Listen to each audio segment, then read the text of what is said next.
semua, saya Sheila dari kelas 11 IPS 4. Di sini saya akan meresensi film Aladdin tahun 2019. Film Aladdin ini diproduksi oleh Walt Disney Studios pada tahun 2019. Film yang disutradarai oleh Guy Ritchie ini memiliki genre fantasi musikal. Film Aladdin 2019 ini merupakan adaptasi dari film Aladdin tahun 1992 yang dituliskan berdasarkan cerita rakyat. Film Aladdin ini memiliki 3 tokoh utama, yaitu Will Smith sebagai Genie, Naomi Scott sebagai Putri Jasmine, dan Mena Massoud sebagai Aladdin. Film yang berdurasi 2 jam 8 menit ini didistribusikan oleh Walt Disney Studios Motion Pictures pada tanggal 8 Mei 2019 di Grand Rex, 22 Mei 2019 di Indonesia, dan 24 Mei 2019 di Amerika Serikat. Sekarang saya akan menjelaskan sinopsis dari film Aladdin.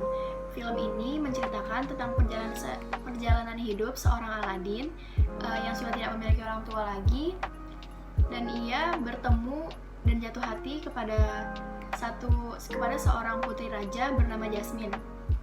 Aladdin berteman dengan jin pengabul permintaan yang bernama Genie, dan ia harus menyelamatkan kerajaannya dari kelompok Jafar. Tema dari film Aladdin ini adalah feminisme, karena di dalam film ini Putri Jasmine sangat bertekad untuk menjadi sultan, yang dimana kita dapat melihat bahwa Putri Jasmine beranggapan bahwa perempuan itu bisa kok jadi sultan, gak harus laki-laki yang harus menjadi sultan. Terus ada alur di sini adalah alur maju, karena dalam film ini tuh kronologinya berurutan, jelas itu mulai dari perkenalan, konflik hingga akhirnya penyelesaian. Sekarang saya akan menjelaskan plot dari film ini. Jadi pada suatu kota yang dinamakan Kota Agrabah, di sana tinggallah seorang pemuda sebatang kara yang sudah tidak lagi memiliki ayah dan ibu, yang dikenal sebagai pencuri kota, yang tinggal bersama monyet peliharaannya yang bernama Abu, yang dimana si Abu ini juga merupakan pencuri dan terkenal sebagai tikus jalanan. Jadi mereka berdua tinggal di kota Agrabah hingga pada akhirnya si Aladdin ini bertemu oleh seorang putri kerajaan yang sedang menyamar gitu, dia sebagai kayak gadis pasaran gitu, dan akhirnya mereka berdua ini bertemu dan berkenalan, dan hingga akhirnya berteman. Sementara itu masuk ke dalam kerajaan. Jadi di kerajaan ini ada seorang pembicara sultan yang bernama Wazir Agung Jafar. Ia merupakan pembicara setia sultan, tapi yang mempunyai niat licik untuk menggeserkan sultan dari posisinya yaitu sebagai sultan. Sultan ini merupakan ayah dari Putri Jasmine, yang merupakan seorang pemimpin kerajaan. Jadi si Jafar ini bekerja sama dengan burung peliharaan setianya yang bernama Lago. Jadi si Jafar bersama-sama dengan Lago, ia pergi mencari lampu ajaib ke dalam gua. Tetapi yang bisa masuk ke dalam gua itu hanyalah Aladdin. Ketika Aladdin masuk ke dalam gua itu, Aladdin menemukan lampu ajaib. Ketika lampu ajaib itu sudah berada di tangan si Aladdin, si Jafar ini kayak cemburu gitu, dia mau dapetin lampu itu. Cuman ya udah, akhirnya si Jafar ini membujuk Aladdin untuk memberikan lampu ajaibnya itu, dan menjanjikan jika si Aladdin ini mau ngasih lampu ajaibnya ke Jafar, maka Jafar akan membantu Aladdin untuk mendapatkan Putri Jasmine. Jadi ya udah, akhirnya lampu ajaib itu dikasih gitu ke Jafar. Pas udah dikasih, si Jafar ini malah ngedorong si Aladdin ini jatuh ke dalam gua, jatuh ke bawah gua gitu. Nah pas si Aladdin udah minta tolong gitu, datanglah permadani ajaib milik si lampu tadi itu. Akhirnya si permadani itu nolongin Abu dan juga Aladdin. Akhirnya Aladdin terselamatkan. Di sisi lain si Jafar ini lagi bersenang-senang gitu kan, dia udah dapat lampu ajaibnya. Pas saat si Jafarnya ini lengah gitu, si Abu dengan lincahnya dia kayak nunjukin kebisaannya dia gitu dalam mencuri. Dia kayak ngambil cuma diem-diem dari dompetnya si Jafar. Akhirnya lampu ajaib itu kembali lagi ke Aladin. Kemudian Aladin menggosok lampu ajaib itu dan keluarlah Genie. Genie adalah makhluk yang tinggal di dalam lampu ajaib itu. Genie akan mengabulkan 3 permintaan apapun dari penggosoknya kecuali 3 permintaan. Genie tidak dapat membuat orang mati hidup kembali. Genie tidak dapat membuat 2 orang jatuh cinta. Dan Genie tidak dapat membunuh seseorang, membunuh orang. Kemudian Aladin meminta permintaan pertamanya kepada Genie, yaitu menjadikan dirinya seorang pangeran agar dapat melamar Putri Jasmine, karena di dalam peraturan kesultanan itu seorang putri harus menikahi seorang pangeran. Jadi Putri Jasmine itu tidak boleh menikah atau menikah dengan rakyat-rakyat jelata seperti Aladin itu. Jadi mau tidak mau Aladin harus menjadi pangeran dulu baru bisa melamar Putri Jasmine. Kemudian ketika Genie sudah merubah Aladin menjadi seorang pangeran, datanglah si Aladin ini yang merubah namanya menjadi Pangeran Ali, datang ke kota Agrabah, ke kerajaan Agrabah untuk melamar Putri Jasmine. Jadi si Pangeran Ali ini mengaku dirinya itu merupakan seorang yang berasal dari Ababua, dari kota Ababua. Tetapi sebenarnya di dalam peta yang dimiliki oleh Putri Jasmine itu tidak ada kota yang bernama Ababua. Jadi kayak agak aneh gitu sih menurut Putri Jasmine. Nah setelah si Pangeran Ali ini datang ke kerajaan Agrabah, si Pangeran Ali ini menjadi tontonan bagi masyarakat karena kemewahannya. Tetapi si Putri Jasmine tidak tertarik sama sekali dengan kemewahan yang dimiliki oleh Pangeran Ali, karena si Putri Jasmine ini hatinya sudah terlanjur jatuh hati kepada Aladin, bukan Pangeran Ali. Dengan beralih ke Jafar, dengan kelicikan yang Jafar miliki, dengan melakukan berbagai hal yang dia mau untuk mencari tahu tentang sesuatu, si Jafar ini mengetahui bahwa si Pangeran Ali ini bukanlah pangeran, tapi dia merupakan Aladin yang dirubah menjadi pangeran oleh Genie. Akhirnya si Jafar ini kembali menginginkan untuk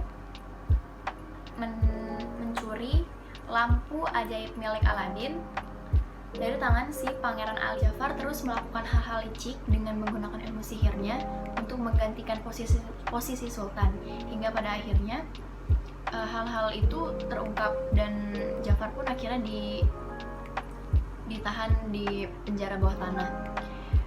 Hingga pada akhirnya akhirnya Sultan menawarkan posisi Aladin sebagai ahli waris.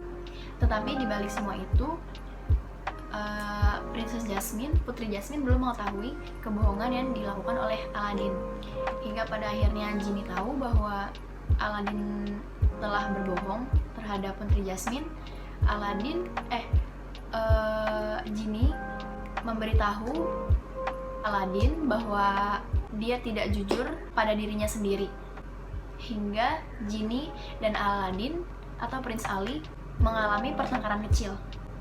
Lago, burung yang dipelihara oleh Jafar, akhirnya membebaskan Jafar dari penjara bawah tanah itu dan mencuri lampu ajaib yang telah disimpan oleh Aladin atau Prince Ali.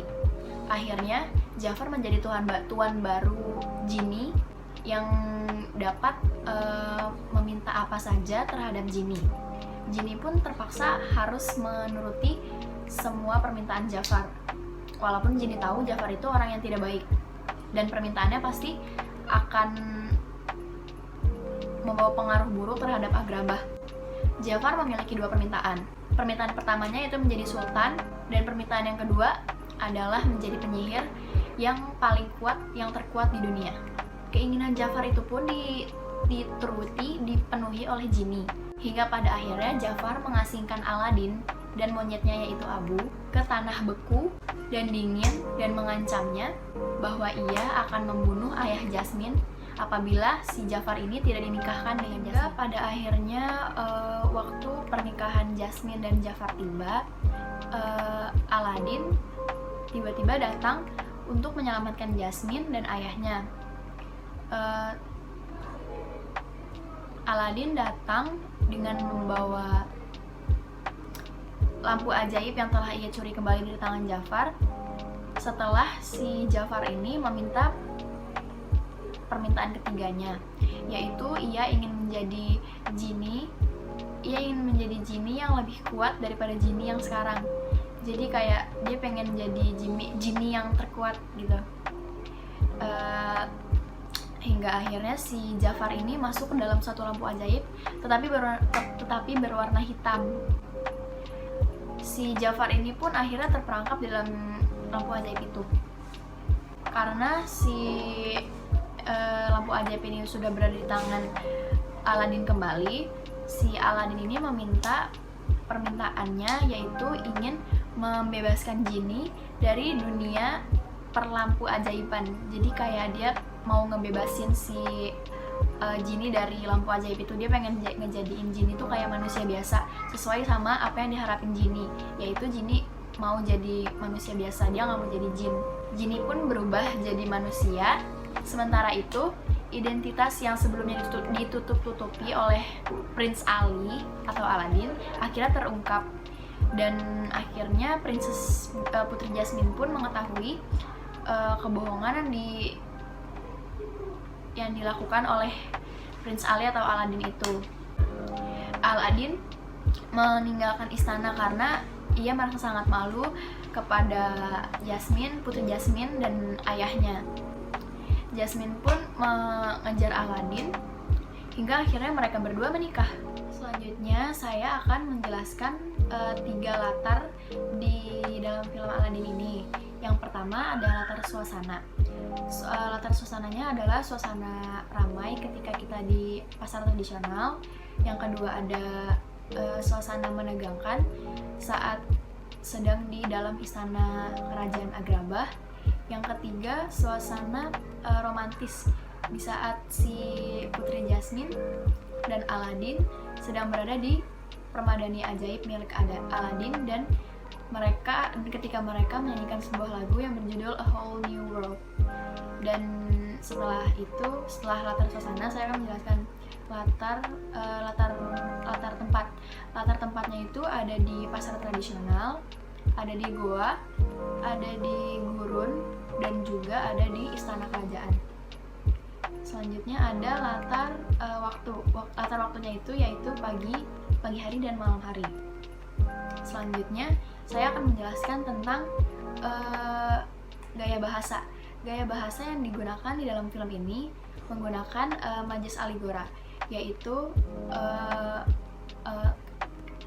dapat kita ambil dari kata kiasan di kehidupan Putri Jasmine, yaitu perempuan bukan hanya sekadar trofi yang dapat dijual belikan.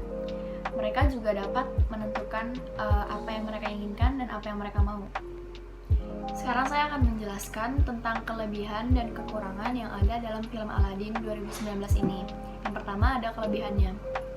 Kelebihannya itu menurut saya film ini tuh sangat menghibur dan juga lucu, karena di dalam film itu banyak lagu-lagu yang menyenangkan gitu, kayak ada Arabian Nights, terus jadi lagu ini tuh lagu pembuka dan dinyanyiin oleh Jimmy, lagu pembuka film.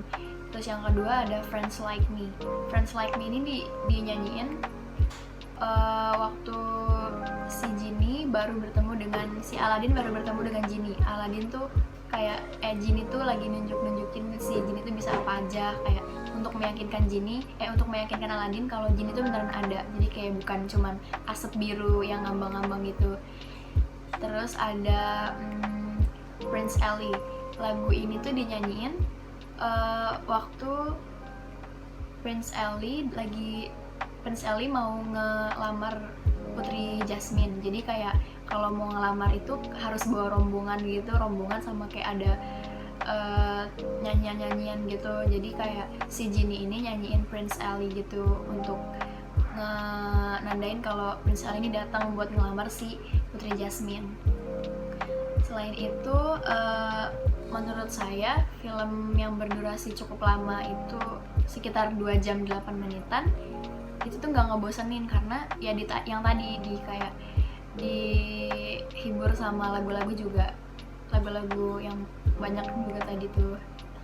Selanjutnya di balik kelebihan itu kan pasti ada kekurangannya itu yang pertama film live action Aladdin tahun 2019 ini kelihatan nggak natural gitu, atau lebih bagusan yang aslinya sih, yang animasinya tahun 1999.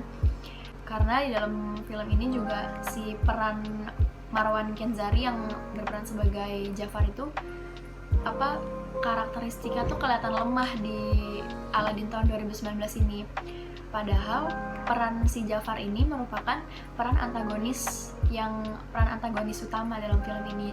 Tapi di Aladdin 2019 ini karakteristik si Jafar ini kelihatan lemah, soalnya si Jafar ini aktingnya juga biasa aja, nggak ada bagus, maksudnya nggak terlalu bagus gitu, biasa aja. Selanjutnya saya akan membandingkan film Aladdin 2019 dengan film Stand By Me Doraemon. Film Stand By Me Doraemon ini disutradarai oleh Takashi Yamazaki dan Ruichi Yagi. Film ini durasinya lebih sebentar daripada Aladdin 2019. Film Stand By Me Doraemon ini durasinya 1 jam 34 menit. Dan di film ini didistribusikan oleh Fujiko Movie Studio. Berikut saya akan menjelaskan tentang sinopsis dari film Stand By Me Doraemon. Jadi ada seorang anak bernama Nobita. Nobita ini merupakan anak yang pemalas, lamban, dan tidak berprestasi. Ia tinggal bersama robot kucingnya bernama Doraemon yang merupakan pemberian dari cucunya di masa depan. Robot itu dikirim oleh cucunya untuk membahagiakan Nobita di masa kecil, karena masa depan Nobita akan dipengaruhi oleh masa kecil yang sekarang lagi dia lewatin. Kemudian seiring jalannya waktu, Nobita merasa bahagia karena memiliki Doraemon. Karena dengan adanya Doraemon, Nobita tidak merasa kesepian dan ia merasa mempunyai teman. Karena sudah merasa bahagia, maka si Doraemon ini sesuai dengan perjanjian di awal, yaitu ketika Doraemon sudah berhasil membahagiakan Nobita, maka Doraemon boleh kembali lagi ke abad ke-22. Sehingga pada akhirnya ketika waktu itu tiba, Doraemon akhirnya kembali lagi ke abad 22. Nobita pun sedih karena merasa sahabat terdekatnya itu meninggalkan dia. Hingga pada akhirnya Nobita merasa kesepian lagi dan merasa sedih, dan mengingat bahwa sebelum Doraemon pergi meninggalkan dia, Doraemon meninggalkan sebuah alat, ya yang dimana alat itu dapat digunakan dengan cara kita meminta apa yang tidak sebenarnya kita mau. Jadi kayak misalnya kita mau A, tapi kita ngomongnya harus B. Misalnya kita mau A, cuman kita ngomongnya kita nggak mau A. Nah, jadi si Nobita ini meminta kepada alat itu agar si Doraemon tidak pernah kembali lagi. Doraemon jangan kembali lagi, dan Doraemon tidak pernah kembali lagi selamanya. Tidak lama alat itu bekerja dan mulai mengabulkan apa permintaan Nobita. Akhirnya si Doraemon ini balik untuk selamanya. dan tinggal bersama Nobita untuk selamanya. Kemudian, saya akan menjelaskan tentang kelebihan dan kekurangan yang ada dalam film Stand By Me Doraemon ini. Kelebihannya yaitu, film ini menceritakan tentang persahabatan yang sangat erat di antara seorang manusia dan juga robot dalam generasi yang berbeda. Serta nilai moral yang terdapat dalam film ini yaitu saling tolong-menolong dan juga rajin belajar. Selain itu, film ini juga mengundang emosional para penontonnya, seperti kayak kalau adegan yang lagi sedih, kita juga ikut sedih, kalau lagi lucu kita juga ketawa gitu-gitu. Ya, film ini bagus ditonton sih untuk kayaknya semua umur deh ya, mulai dari anak kecil, remaja, bahkan dewasa juga bagus nonton film ini. Filmnya bagus. Resensi tentang film Aladdin tahun 2019 dan juga Stand By Me Doraemon tahun 2014. Sekian dari saya, kurang lebihnya mohon maaf. Wassalamualaikum warahmatullahi wabarakatuh.